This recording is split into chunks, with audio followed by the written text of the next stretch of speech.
टाळ्याचा आवाज ऐकू द्या. भैरवनाथ महाराज की. तुम्ही एकदा म्हणा. एवढी बुंदी खाऊन सुद्धा हरे हरे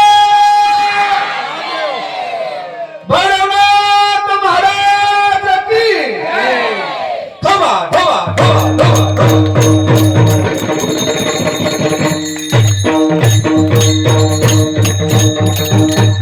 ज्ञानेश्वर माऊली ज्ञानराज ज्ञानेश्वर